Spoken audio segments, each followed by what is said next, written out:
Good afternoon, Michael Malice here. Let that be your welcome for the next hour, guys. We have with us a really special guest. I'm super excited. You may know her from The Sopranos. You know her now for making a huge career on OnlyFans. Drea de Matteo, who is a real treat. We're going to start talking about your clothing line. We're going to start talking about your acting career. Before we talk about that, there's something I wanted to bond with you over, which has been in my mind a lot, which I can't talk to a lot of people about, which is this. You and I are around the same age and I grew up in Bensonhurst. So I'm sure we probably crossed each other in the street at some point. We have lots of similar memories. I've been arguing internally about whether New York has been destroyed and something is lost, or is that the thing like when you're a kid, you have this fairy tale idea and it wasn't really that good to begin with. And I would love to hear your thoughts on the New York you grew up in and what it's become.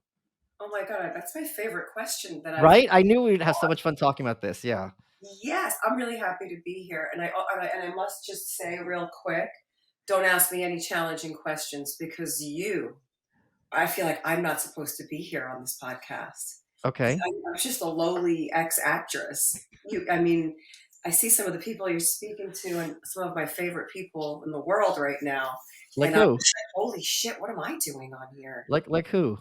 Just voices of reason through the last 3 years. You know, Oh, I see. Yeah. those kinds of people, the Yeah, kind of yeah, yeah. people that we some people can, it's hard to identify with half our friends from New York. That's Yeah. how New York has changed. Let me let this dog out. She's gonna Sure. drive me fucking crazy. Of course. Go for Lucy, it. what's wrong, Mama? Come on, go. Get out of here.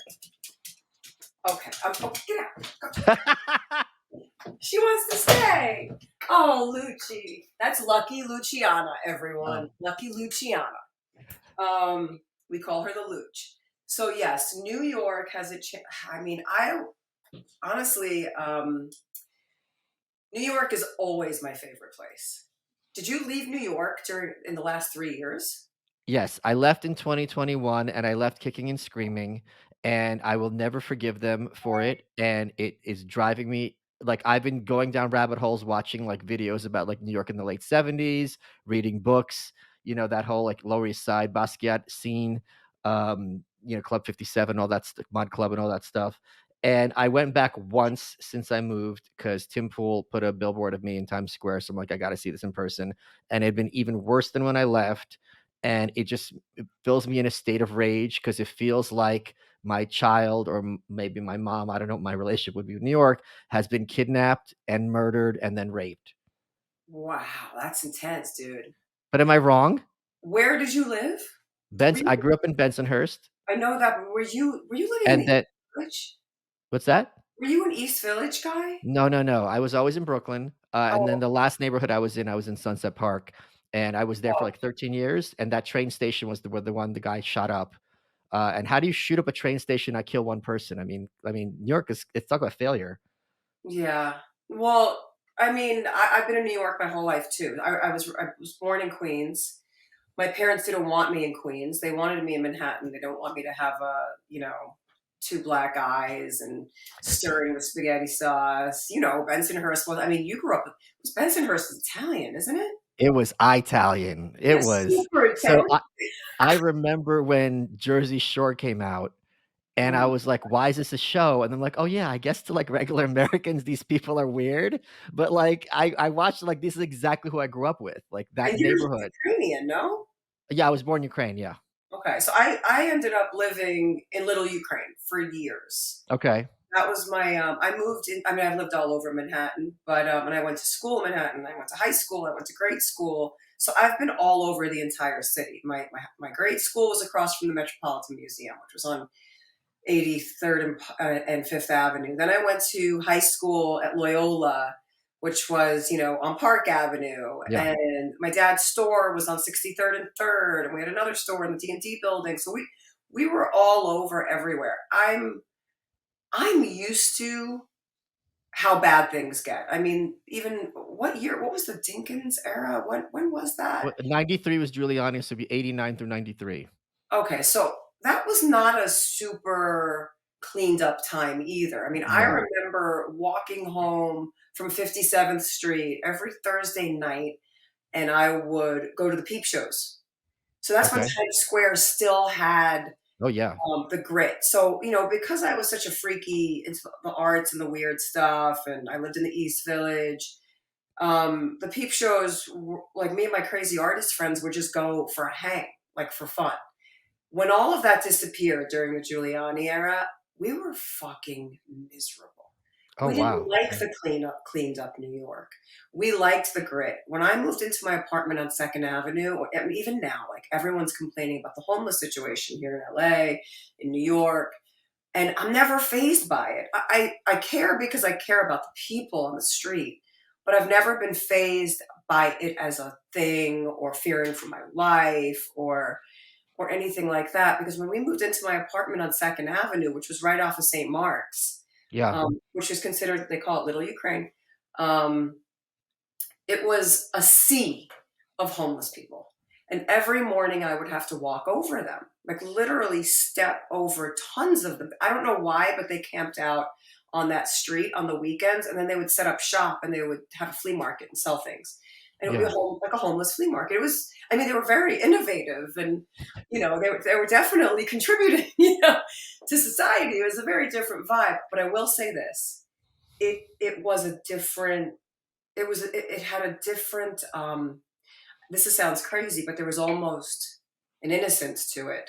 Yes. Okay. There, Yeah. yeah, there was. It didn't feel degraded. It didn't feel like they were forced into this through what I perceive as a complete broken society by design. At least that we saw, like certain people, not everybody, not all of us, but I think some of us, once you see how designed everything has been in the last 3 years, even though it's been designed from many years before that. But I think with technology, it's so easy now. The same way technology is assisting these people in power to achieve what they want, it's also helping us to follow along with the narrative if we care and if we're curious enough. I think a lot of people are not. I think a lot of New Yorkers are not. I think that the way we live in New York is so savage. I think in LA too, we're so just getting from point A to point B, trying to get ahead and get by, that people don't pay attention to what's happening, except for your crazy liberals that just sit around and they read their New York Times every morning and they do their Right. crossword puzzle and they think that they're super smart until we all realize that nobody knows what the fuck's going on, including your friends who you thought were the smartest people in the world, and most of them live in New York City. And for me, the city has become more of that and less than what's happening on the streets with crime and violence. I was just there. I was just there and I wanted to have a New York night. I wanted to stay up till 4 in the morning. I wanted to walk around the East Village and have pizza late night and Yeah. have those, those are the Of best course. nights ever. I mean, St. Mark's Pizza's not there anymore, but Stromboli's is still there. And I did it with my boyfriend. I took him around and he was on guard. And he couldn't travel with his guns and things because you can't bring things like this to New York. So, we have all our knives on us. We're ready if somebody's going to come up and step to us. But he's definitely on guard and I'm walking around like without a care in the world. And that's stupid of me, but I was raised in it. So I remember it always being like that. But then Giuliani came and cleaned it all up. And I was one of the haters. But now that I'm a mom, I would rather my children be walking around New York City than with their head on a swivel than walking around LA. Why I is think that? if you're not an LA guy, LA is I just you just I mean I feel like there's more safety around a group of people. Oh, yeah. Yeah. Yeah. But I'm just such a New Yorker, I'm so used to that. I will say this thing though, that in the pandemic and my mom was there. I have two moms. I had a mom here with me, I had a mom back east. And the fact that I couldn't go back home Yeah. over barcodes Yeah. and not being able to be like New York was the place where I had independence. I'm not a California person. I don't drive. I'm just stuck out here because my kid's dad's out here, and I ended up just staying here. My house in New York burned down, so New York was the place where I could feel free. And as soon as this whole thing happened with, Kathy Hochul, like I paid close attention to the news back then in New York to see if I could go home and see my mom. And I was Yeah. like, wow, so you have a better chance of fooling people that you're vaccinated here than you do there. Because I remember hearing reports of like, was it Bolsonaro? I can't remember, the president of Brazil or something. Yeah, And he said, Bolsonaro, well, yeah. I'll just sit outside and smoke a cigarette if they're not going to let me into this restaurant. Fuck them. And I was like, wow. So I can't even go home and be free. And for me, that was more, but look, the crime situation, the people that are in office, all of that stuff. I don't know people's by names necessarily, but a friend of mine who's a film, he's a Oscar-winning film guy. His brother was killed. Not killed, but foul play all around. Taking drugs, the fentanyl crisis, New York City, Los Angeles. I mean, all of these big cities are feeling it hard, but New York that's the concrete jungle where dreams are made of, you know. And if they ever try to turn it into, I've heard reports of, why wouldn't they try and turn that into the first place where, I mean, I don't want to sound too fucking crazy, but, like a 15-minute city or, Yeah, yeah, yeah. all of these things. Even friends of mine are supporting these ideas. And I'm like, do you even know what you're supporting? Like, we're New Yorkers. Do you ever listen to Scott Baito? He's just like an Instagram guy, but he's an artist, and he makes all these crazy paintings. And he painted a painting of George Soros and his son, and he brought it to the front of his building in New York. And he does all these posts about that sort of stuff. But he's on the warpath right now to for all of the pizzerias and the bagel makers in New York City because they're getting rid of coal ovens because of Are their they emissions. really? Yeah. So he's been throwing pizza over the gate City Hall. So now he's challenged everybody to meet him, the bagel makers and the pizza makers, to meet him at City Hall to throw bagels and pizza over the gates in protest. It's Lady, I was really looking forward to this podcast, and you're really getting me upset oh, because one of the like really, really, I'm like badly, and I'll tell you why. One of the things that made me leave New York was because all the special places I liked didn't survive COVID, oh and yeah. this was completely by design. And what made New York, especially Brooklyn, special to me is that there was this meat store or this ice cream shop, and it was a family institution. And these people came over with just the recipes from back in the mother country, wherever that was, and they made something special. And they woke up at 5 in the morning, to make their own dumplings or whatever, cut the meat. I don't know what it was. And it's an institution, that neighborhood has character. And then COVID happens, and a lot of them get wiped out again for no reason. These people had no um, reparations for what was done to them. Their families and livelihood were destroyed, but Target and all, Victoria's Secret are fine. Yeah. And the one thing that New York is known for, and you're what? You're half Italian, right? No, I'm all Right. Italian. Oh, Italian. Okay. New York is pizza. New York City pizza is the shit, even better than pizza in Italy. No offense to you and your family.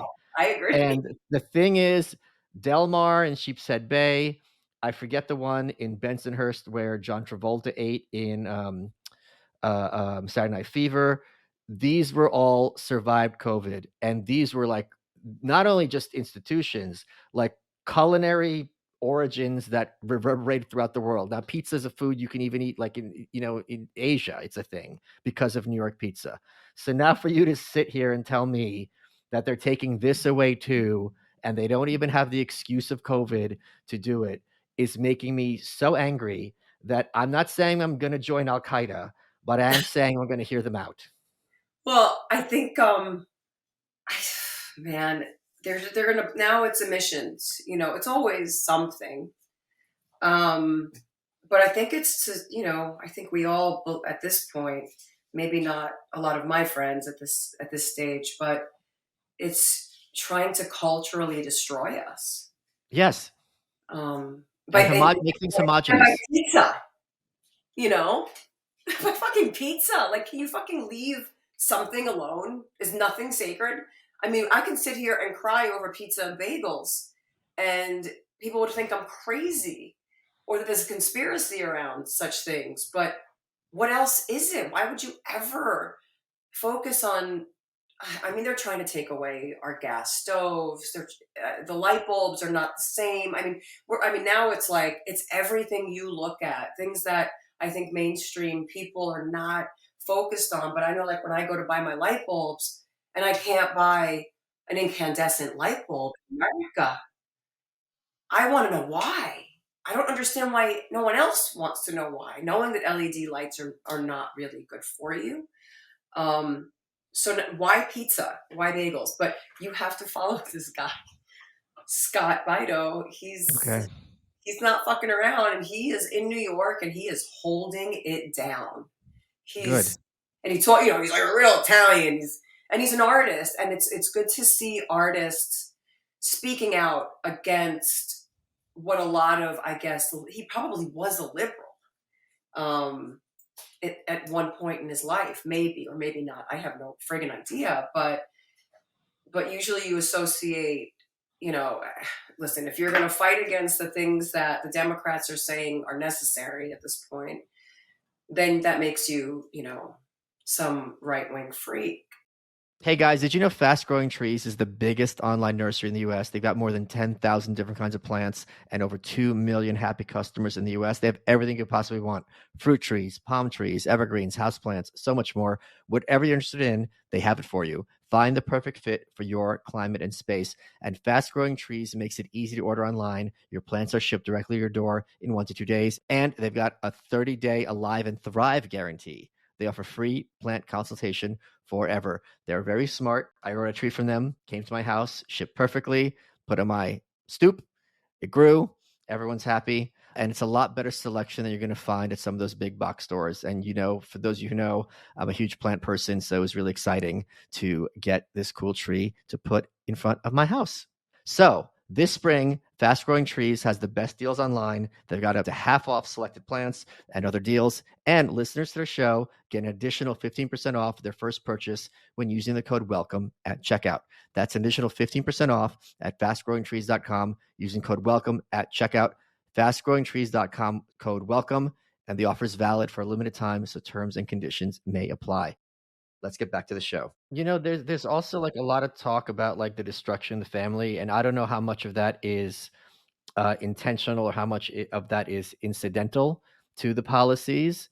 But family, something that'll hold a family together is the family business. That great grandfather came over, and back home he's a complete nobody, like serf, disgusting. And here he made something of himself, and with his hard work, sweat, and tears, built this little shop. Whether it's a shoe repair, I don't care what it is. Clothing store. It could be a billion things from different countries. So to take that away in any way from these families who had pride. That name meant something. That name is on that sign that everyone in that neighborhood walked by. And at a certain point, when the reputation is so good, people would order online or they'd come visit, because you want to get a good cut of veal. This is the place to get it, the best, in America, if not the world.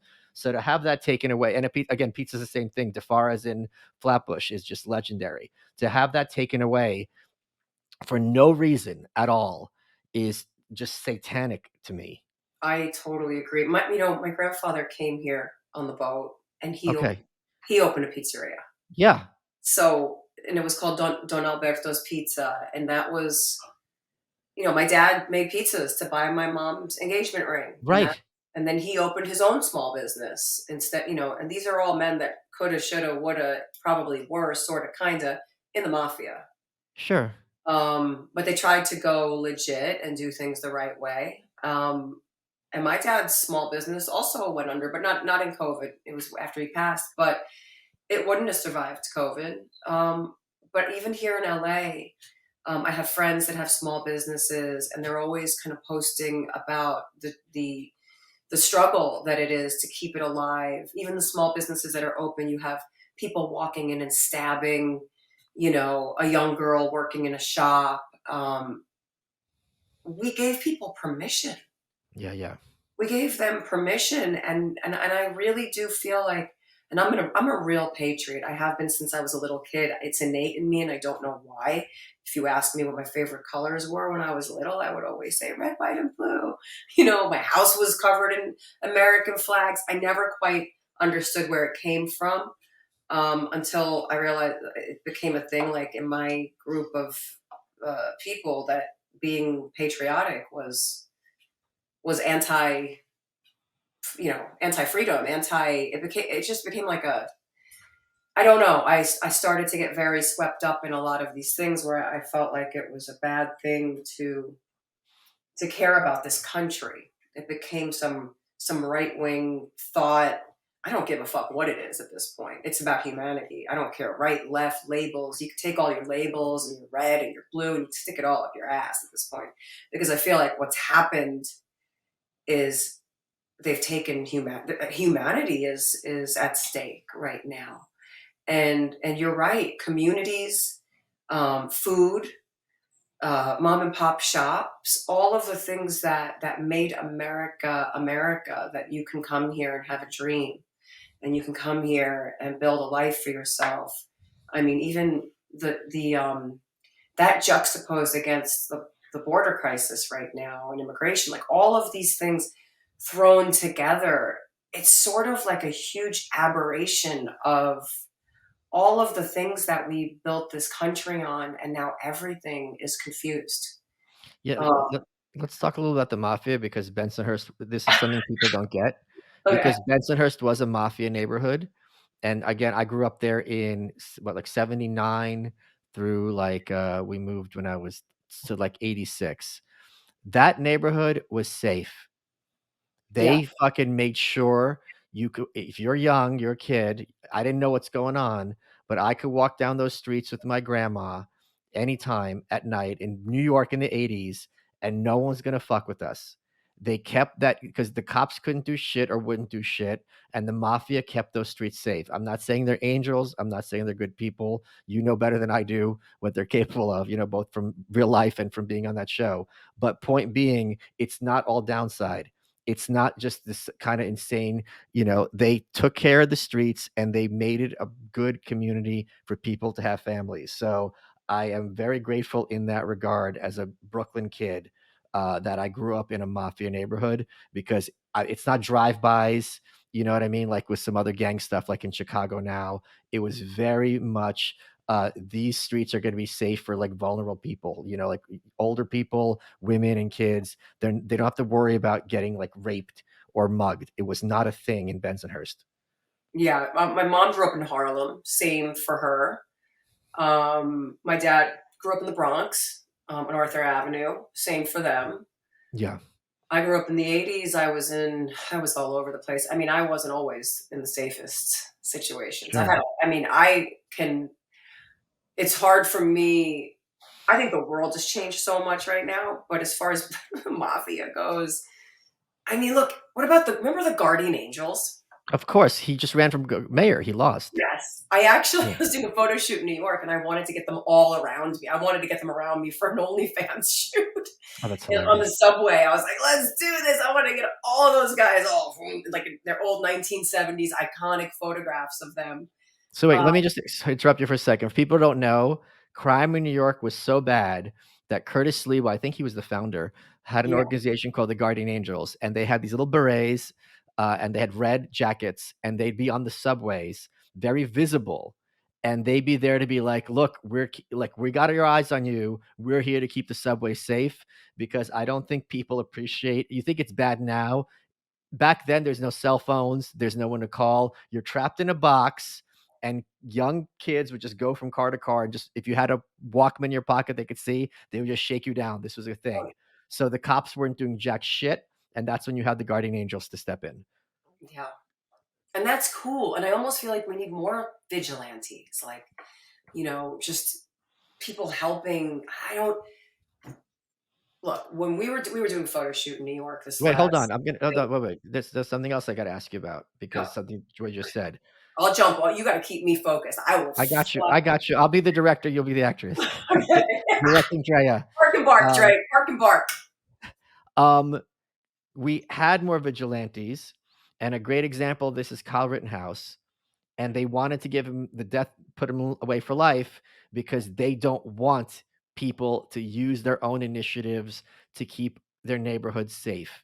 The idea that this kid in self-defense, and there's video, kills two child, I can't even say the word, assailants, and somehow he's a villain when the cops are sitting on their hands by orders is not an accident.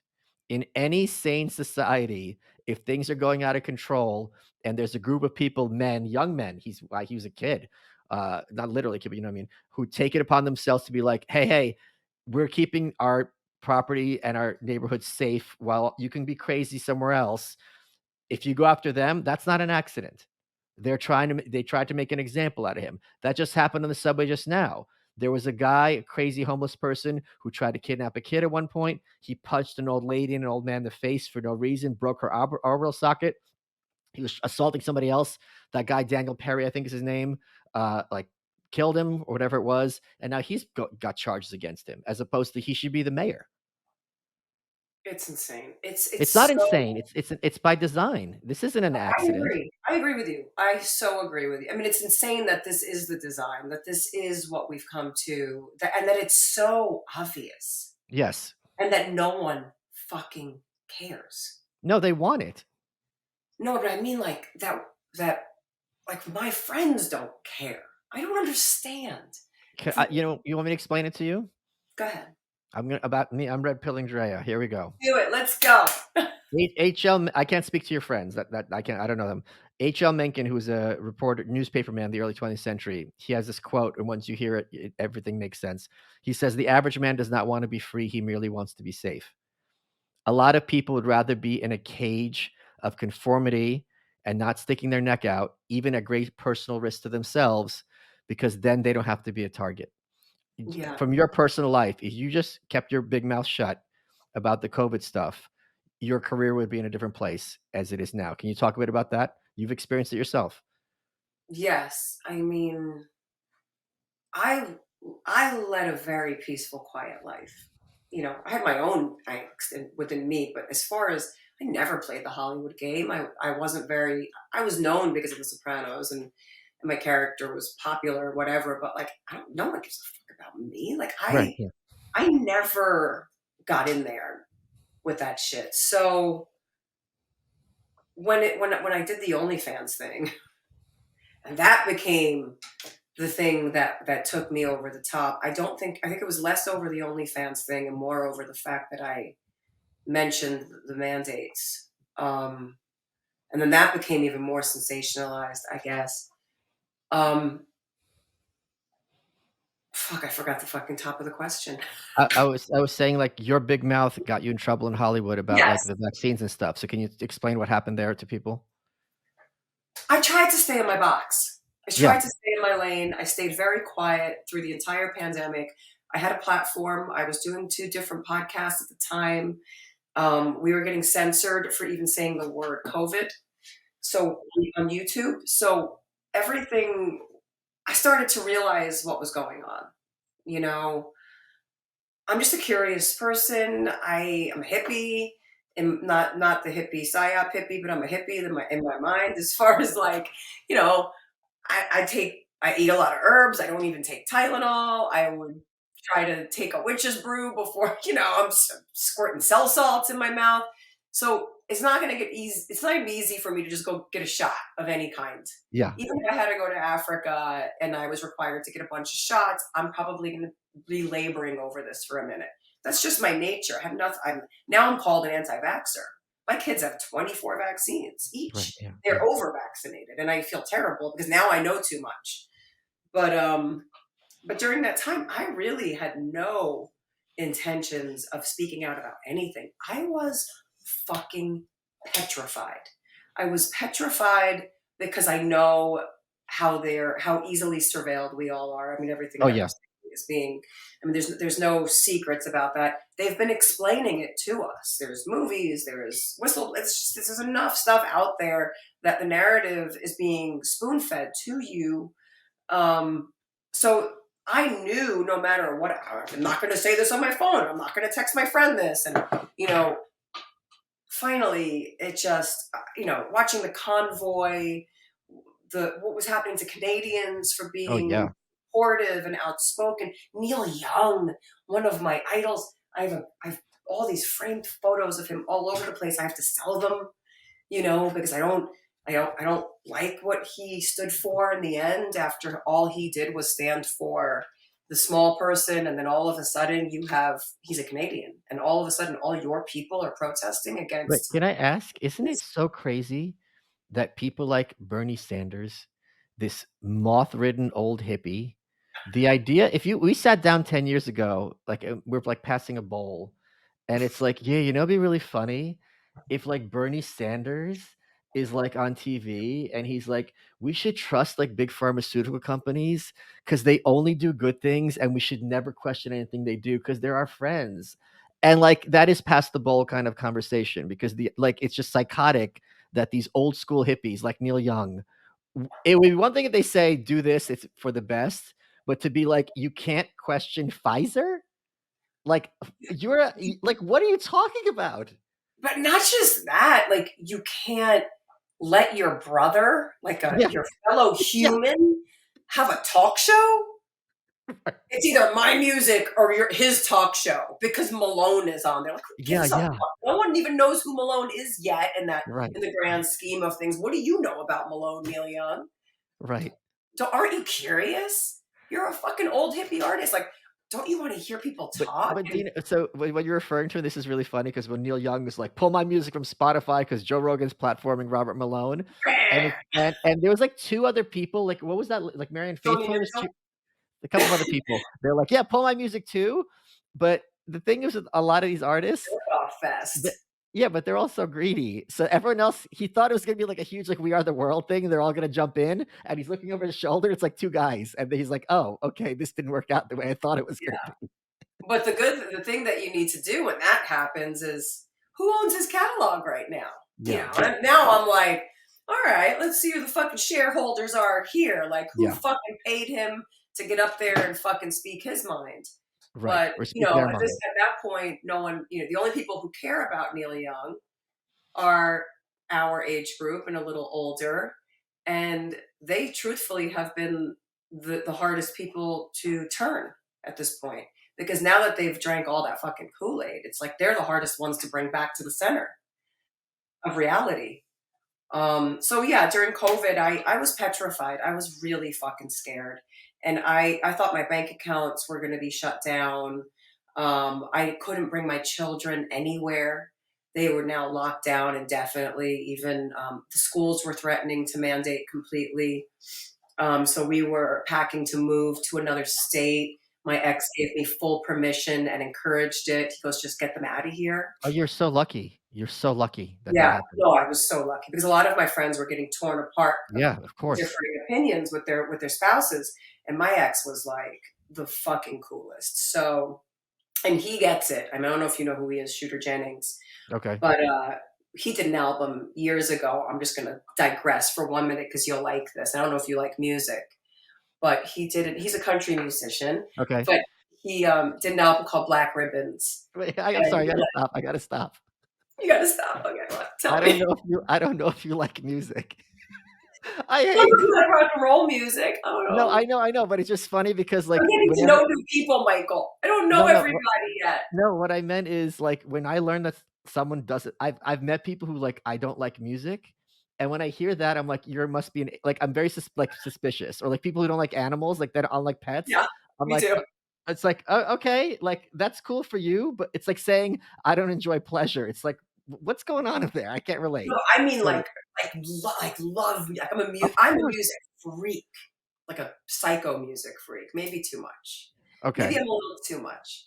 But he has this record, Black Ribbons, that I think you might think is really fucking cool because Stephen King narrates the album, and Oh, he is the last He's the last DJ before the New World Order takes over and martial law is called, and he's DJing from a pirated radio station. He was a fan of shooters. So I was like, let's get him for this insane concept album he wrote called Black Ribbons, which is the American flag burnt out. And he has a song on there called Summer of Rage. And we did a music video for it. And this was in 2010. And it's about my daughter who's in her crib and she's being woken up by the television and brought into her parents' room, and her parents are gone. And that's it. Now the TV will raise her, and the TV's giving her these messages. Yeah. And it's all about mass vaccination. There's all Oh, these, wow. we used all this archive footage. And I posted it during the pandemic. It was the only controversial thing I did, and it got taken down immediately. They said that I didn't own the music, but Shooter owns it, not the Right. record company. So Right. he was like, "That's weird," but they did take it down. And he's got lyrics in there like mass graves. They will be you and I, they'll vaccinate. This is a whole thing, and that was the Bush administration. And I remember thinking to myself during that time, Stephen King would never narrate this No. if it No. were this administration, but it's the Never. same fucking administration. There's Yeah. nothing different here. It's just a continuation. Um, and that's what I realized when I was stuck in the middle of the pandemic. I was like, I have the same sentiment that I felt when Shooter was making that album and we were really against the whole Bush administration. And I'm not a political person. I never was. I live in a vortex and bubble of just regular literature, not, and now I wouldn't even touch a book where I would escape. I'll only look at things where I am looking at the harsh reality of things, maybe because I have children, but during the pandemic, I felt like this is as, and I hate to use this word because everyone, it's the word, but it felt so like unprecedented. Like I felt like I was in a new land completely. And I know that a lot of this stuff has been going on since the dawn of time. And history will repeat itself over. I know they're trying to wipe out history, but you can't wipe out history. I mean, they can. I mean, they're doing it. But I know this has been going on forever. And I say that to my friends who still are not hip to what's happening. And I'm like, but don't you, people who say like it's a conspiracy, you're into conspiracy theories. And I'm like, but no, they've never managed to close down the entire world Yeah. for that amount of time. The entire world. 9/11 was one thing, as awful as it was, and all the speculation around that. That was New York City, Right. and yes, and it was a fucking war. And God knows all of the components that went into that. But this is, and then you watch certain people that are in power talking about it, and they're not talking about it like they're surprised. They're talking about it so calmly. Oh, yeah, yeah. They're not in power, by the way. These are unelected officials that I'm talking about. Um, but they're talking about saying this to my boyfriend last night. I'm like, it's amazing. Watch this guy talk about COVID. We were watching some flashback stuff. Watch them talk about what the changes are going to be. They already have it all mapped out. Oh, yeah, yeah. And But I was talking about the whole famine summit that they're having now, which was like a 201 summit, and that led right up into COVID. So they did a whole they did a whole like test run of what would happen if there was a huge pandemic, and that was the 201 summit, the CIA, everybody there, Bill Gates, all of the big players, and then 3 weeks later, here we are in a massive pandemic. So now they're doing that with the famine topic, and I'm like, well, how much time do we have before we're not right. going to have fucking food? Folks, it's the new year, and it might be time to upgrade your sleeping arrangements because that's something that affects your quality of life from morning till night. And I want to talk to you about Miracle Made's bed sheets. They're inspired by NASA. They use silver-infused fabrics and make temperature-regulating bedding so you can sleep at the perfect temperature all night long. These sheets are infused with silver that helps prevent up to 99.7% bacterial growth, leaves them cleaner, fresher, 3 times longer than other sheets. no more gross odors, and they're very comfortable without the high price tag of other luxury brands and feel as nice, if not nicer, than sheets used by some 5-star hotels. Stop sleeping in bacteria because it can clog your pores. It causes breakouts and acne. Sleep clean with Miracle. Go to trymiracle.com/malice to try the sheets today. And it's the new year. Whether you're buying them for yourself or as a gift for a loved one, if you order today, you can save over 40%. And if you use promo code MALICE at checkout, you get 3 free towels and save an extra 20%. They're so confident in their product, it's backed with a 30-day money-back guarantee. If you aren't 100% satisfied, full refund. Upgrade your sleep with Miracle Made. Go to trymiracle.com/malice and use code MALICE to get your free 3-piece towel set. Save over 40% off. Again, that's trymiracle.com/malice to treat yourself. Thank you, Miracle Made, for sponsoring this episode. Let's get back to the show. But the thing I think to appreciate how your friends think, and I've explained this, I've tweeted this out. Imagine someone sitting you down and telling you that the guy who tells the weather on the news is lying to you. Not that he's wrong, not that, oh, he said it's gonna rain, it's not, but he's lying. You sound crazy, right? So for them, when you talk this way about the news and that all this stuff's coordinating and like everyone's in on it, it sounds like you're saying the weatherman's lying. And it's just like, well, yeah, it just doesn't add up in their heads. And the other thing, when these people talk about conspiracy theories, like if someone says, I hate puppies, but I love young dogs, it's like, what are you talking about, right? So if you ask them, do you think powerful international elites collude with one another to further their control and finances and power and feel more allegiance to one another than to the countries that they're ostensibly from? Everyone, no matter where you are politically, is going to say, of course. That's Yeah. a conspiracy. That's the definite. You know what I mean? So they don't like that word, but if you put it in those terms, they're like, yeah, of course. I mean, how could you argue with that? It's indisputable. They do it openly. It's like they get together, they have these big conferences, they hobnob, and it's like us versus them. We're the guys in charge, and we got to figure out how to make a better world.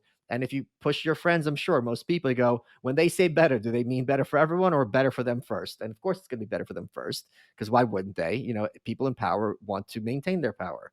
But you have to break it down like that, because otherwise, like, they've been trained for their brains to just shut off if they have any left to begin with, in my Yeah. experience. But they also, I think my age group, especially if they have a little bit of money, they don't care. I No, think they haven't. because I lost everything, I always cared about these things and I always suspected stuff like that. But when you lose it all, Yeah. I want to understand why. Like I really wanted to understand. I guess maybe that was my gift to lose everything. I thought it didn't feel like a fucking gift, but in some ways, we're on just a totally different path, I guess. And this fucking path, what I don't Well, know. speaking of different paths, can you talk about, you're on OnlyFans, you're making bank, paid off the mortgage. That's not Um, true, by the way. oh, that's not true? No. So they ran that story, and I don't read anything that any interviews. Like I won't see this. I won't. I tell the publicist or my friends like what is it okay? It's my boyfriend just goes through everything first. I heard that was a headline. I see Yeah. Instagram because I post sometimes on there, but I never said that. I Oh, said that I did say it saved my life. I did say that I was able to pay back my real estate company because they do this thing at. I will say that Compass Real Estate is the most amazing real estate company. okay. I will say that, and my girl Kristen Bernstein. I forgot her last name. Jesus Christ. I guess she's not your girl, Um, huh? no, that's my girl, but I'm spaced. By the way, I have disease X, coronavirus, Marburg, Ebola. I have everything right now. Hold on. I am, and I'm Prostate not cancer. testing for a virus. I'm testing for toxins, Okay, okay. which is insane, by the way. And my lungs are filled up. Everything is, and it's all coming back as toxins. Um, but yeah, they do a thing where they give you money to renovate your house. I took it. I took the money to renovate the house. I knew it would help me out because I needed to sell the house quickly because we were in foreclosure. Um, and then I gave them the sale of the house with that, and the house wouldn't sell. The house couldn't sell. I don't know why the house didn't sell. So they would have put a lien on my house, and they gave me so many extensions. And I needed to get out of foreclosure. So That's yeah, scary. OnlyFans, it was terrible. It was the worst. I've lost family members. I've lost a lot. I've been through a lot of weird things in my life. Nothing felt worse than losing my second home. I lost my Yeah. apartment in Manhattan into a fire, and I lived with that. But losing this home, which was all I had left on this planet, Yeah. with my children, um, it was a different feeling for me. I'm sure that it's way worse for other people who have illness. I don't have these things, but I literally thought that I was going to lose my kids. Like I was like, I'm Yeah. gonna have to give my kids to my ex. Like, how am I gonna take care of these kids right now? And they're with me all the time, mostly because he works a lot. I work very little because by design. I've never taken a lot of jobs on purpose. Um, where were we again? Talking about losing the Where were OnlyFans. we again? Yeah. Just kidding. So OnlyFans, yes. Bernie Sanders, man. So that was the last. I don't even smoke weed. I'm just kidding. But that was a last minute resort, and the initial idea for OnlyFans was to do a podcast on there. I Okay. figured I could do a podcast on there and do one about all of this shit and not be censored and Okay. not feel afraid. At least it would be behind a paywall. I could say whatever I wanted. Is So I that a put up thing that they do? Like not like only explicit photos. They're trying to be more like a MySpacey kind of place. MySpace. Damn, I remember. I didn't But have that. is that does OnlyFans also trying to do like creative content as well? They do. They have OnlyFans TV. Oh, okay. I don't know much about OnlyFans, to be honest Okay. with you. What I can tell you is that I have become, I feel like this weird poster child lately for Yeah. it. I'm sure that their business might be having a slight surge because everybody wants to pay off their mortgage. Yeah. No, Yeah. I didn't say that shit, but I will say that because of that article, my OnlyFans shot through the roof that week um, But with new subscribers. can you walk us through your decision to actually do it? Yeah, Because I feel as a female, that's going initially to be a big it was the kind of deal. summer, last summer, and I had taken the last bit of money I had left to take my kids on because we didn't have a summer thing at all, and I took them to Tahoe. I knew I couldn't go anywhere else, and it was like the strike. There was the mandate, so I couldn't work. Then there was this. I worked for one movie in New York, and then the strike happened, so that I couldn't work again. Um, and it's not like it's easy for me to work anyway because I always just waited for roles to come to me. I've never really gotten anything that I've gone after. I've never really gone after anything, to be honest with you. I just go after my kids and my family and stuff like that. But I knew I wasn't going to work, and I was fucking petrified, and I kind of gave up hope in all of the industries. I just gave up hope anywhere. Like I I couldn't have even gotten a job in a bookstore during the mandates. Like I thought about, oh, I'll just go down to Barnes and Noble and work there. That'll make me happy. And I couldn't even do something like that because I needed a vaccine card. Yeah. So I just sort of felt, Wait, can I say something? Because this is people. My mentor Harvey Picard talked about this also. People have this idea that if they know who you are, you're a millionaire. Right? So, like, people know Sopranos, they know Drea de Matteo, like, lots of roles. So in their heads, since they know who you are, you must be loaded. Like, they don't understand that Sopranos checks end after a time, and you're not I never making got enough. paid a lot on the Yeah. show. And I never got paid on Sons of Anarchy. That's a known thing about me being on that show is I only really got paid for the last season. R I did that show like almost for nothing. Yeah, so people don't Um, get that, though. They think because they know your face and your name that you yeah. must be raking it in, and that's not how it No, works. I never really had that much money, but I lived a decent life. I went check to check just to take care of my children, Yeah. really. I just wanted to be with them. I was raised by a nanny, so I had it in my head that there was just no way I could be raised by a nanny. So I wanted, my ex did followed his dreams of doing all the wonderful things he wanted to do. And my dreams were complete once I had children. I already did the Hollywood thing, and I was Yeah, on the yeah. best show ever, and I didn't need to do the other things. I didn't care about a film career, or I didn't care about acting, to be honest with you. Um, so yeah, I act just to support my family. That's it. And I happened to be on great shows, and that was very exciting and very cool, and I'm very thankful. But when that's gone and it's not something that I love so much that I'm going to chase it down, Right. I didn't know what to do. It was a life changing moment. Look, would I recommend OnlyFans to my daughter? Fuck no. You have a whole life ahead of you, and you have to fucking do other things first.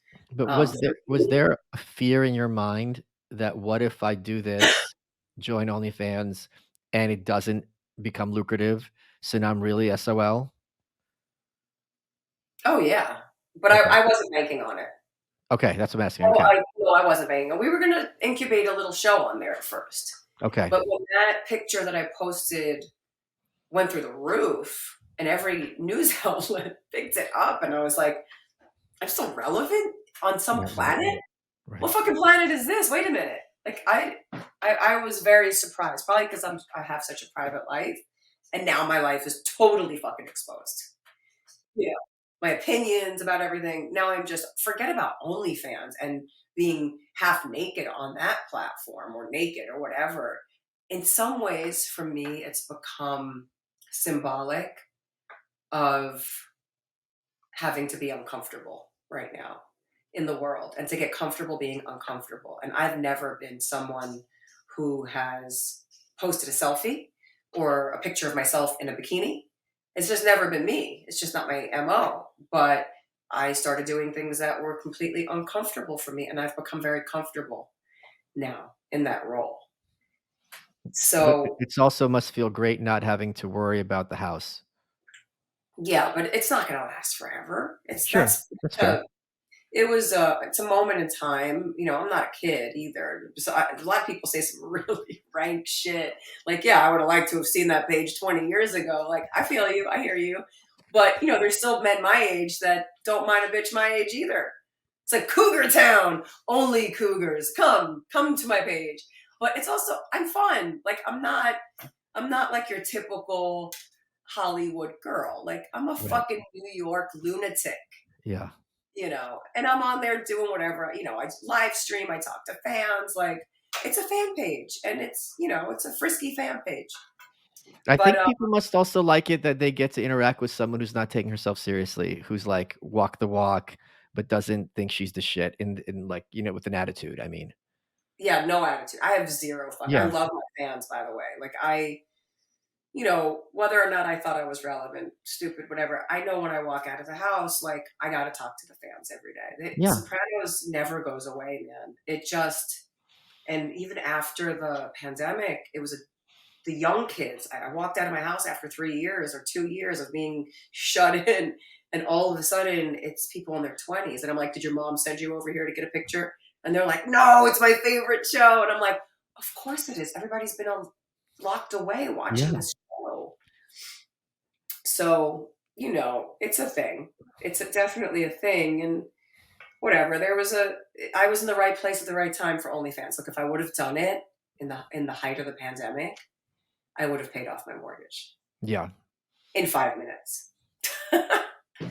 But I didn't have the balls, or I didn't even know about it. Like I didn't really think about it, and I Well, you wasn't all ready. let's also talk about your clothing line, which you just launched. Here it is. Oh, Amazing. you have one of So those. tell me about it. What made you decide to launch a clothing line, and how can people get the stuff? Well, OnlyFans was also meant to take care. I always say OF equals UF. OnlyFans equals being ultra free. Okay.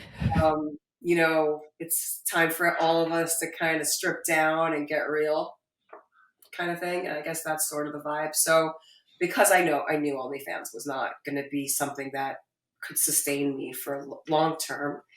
I've been putting all my money into Ultra Free, which is a startup, and the branding it's a streetwear line. I mean, it's a basic streetwear line for the young kids who love all the big logos. I mean, Yeah, yeah.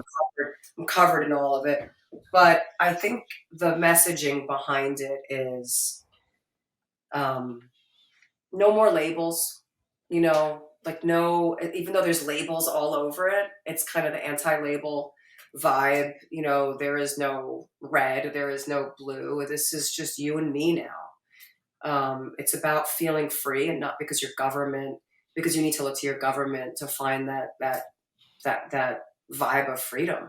It's because and that goes for like the whole scope, all of the ideologies that the government were promoting, were promoting all these different ideologies that have torn people apart, whether it be sex or race, class, all of these things. And I think that Ultra Free needs to get back to a place where even if we disagree on certain things, that we have more in common than we don't, because we care about each other. Like, I think people do care about each other. I think if you take people on a one-by-one basis, there's love there. You know what I mean?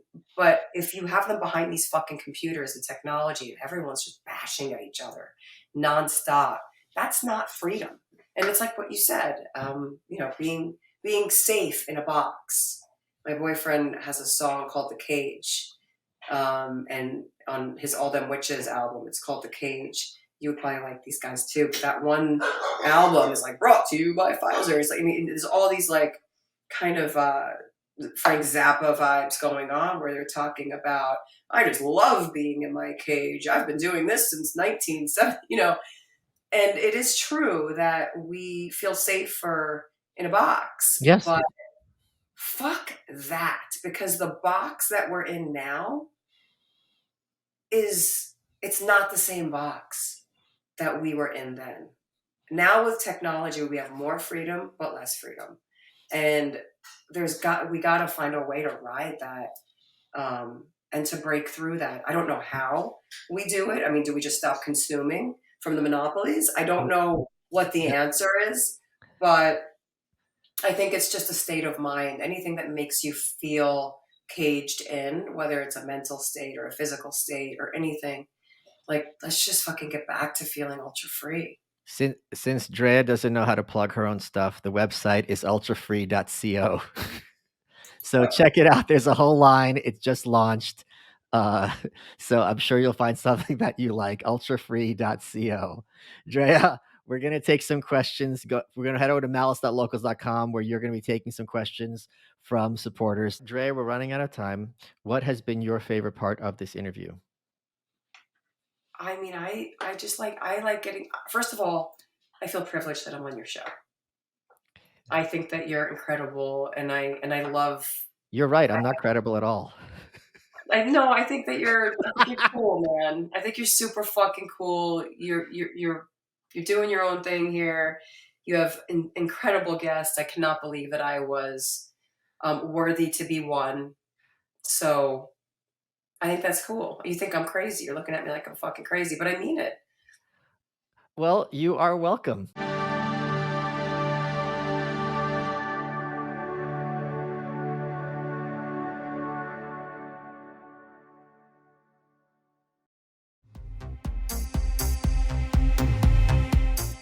Sometime in the early 80s, REO Speedwagon's airplane made an unannounced, middle-of-the-night landing. This is my friend Kyle MacLachlan, the star of Twin Peaks. And he's telling me about how he discovered a real-life Twin Peaks in rural North Carolina, not far from where he filmed Blue Velvet. What was on the plane was copious amounts of drugs coming in from South America. Supposedly, Pablo Escobar went looking for other spots, quiet, out-of-the-way places to bring in his cocaine. My name is Joshua Davis, and I'm an investigative reporter. Kyle and I talk all the time about the strange things we come across, but nothing was quite as strange as what we found in Varnamtown, North Carolina. There's crooked cops, brother against brother. Everyone's got a story to tell, but does the truth even exist? Welcome to Varnamtown.